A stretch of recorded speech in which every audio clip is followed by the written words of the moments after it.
As the president returned to Washington late on Saturday, the face and the swagger were maybe a hint of what was to come. He was back, we had been told, just for a security briefing in the Situation Room. But these images instead captured the most decisive, critical decision of his presidency so far. With his top team around him, he had ordered a strike on Iran's nuclear sites. Within a few hours, he was addressing the nation and the world beyond. Tonight, I can report to the world that the strikes were a spectacular military success. Iran's key nuclear enrichment facilities have been completely and totally obliterated. Iran, the bully of the Middle East, must now make peace. If they do not, future attacks will be far greater and a lot easier. We know now that a number of B-2 stealth bombers dropped numerous bunker-busting bombs on the Fordo nuclear site. It's located to the southwest of Tehran, and it's believed to be the country's main nuclear enrichment location. It lies deep underground, beneath a mountain. Navy submarines also fired 30 cruise missiles at other sites. It is not independently clear yet how successful the strikes were. But look at these, taken yesterday by Maxar Technologies. They show what's described as unusual truck activity at Fordo. 16 cargo trucks at the entrance to the site. So did the Iranians manage to move equipment before the strikes? It was only on Friday that the president was talking about a 2-week chance for diplomacy. Does Iran have 2 weeks, or could you strike before that? Are you essentially giving them a 2-week timeline? I'm giving them a period of time. We're going to see what that period of time is, but I'm giving them a period of time.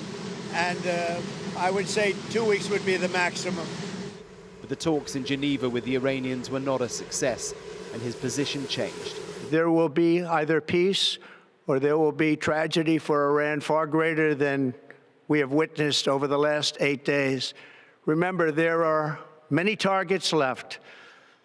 Tonight's was the most difficult of them all, by far, and perhaps the most lethal. But if peace does not come quickly, we will go after those other targets with precision, speed, and skill. The threat there is clear, that the hardest bit has now happened, and that if he is pushed, he will go after the Iranian leadership. His judgment, it seems, is that one night of decisive, game-changing airstrikes will end Iran's nuclear program for good, but also force the Iranian government finally to de-escalate. It is a huge gamble. In Jerusalem, the Israeli Prime Minister was framing this decision as a new dawn.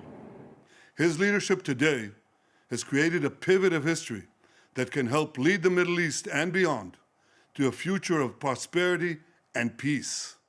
The jeopardy is now huge. The president is gambling that Iran will not have the capability or the guts to hit any of the many US bases in the region. The worst-case scenario is that they do. If Americans are killed, this will spiral fast. And on Iranian state TV, the threats were quick and direct. We were negotiating with the Americans when we were attacked. You made this choice. You started this. The 40 to 50,000 American soldiers in the region are now legitimate targets. After days of ambiguity, a president now decisive. Where next? It is impossible to tell. Mark Stone, Sky News in Washington.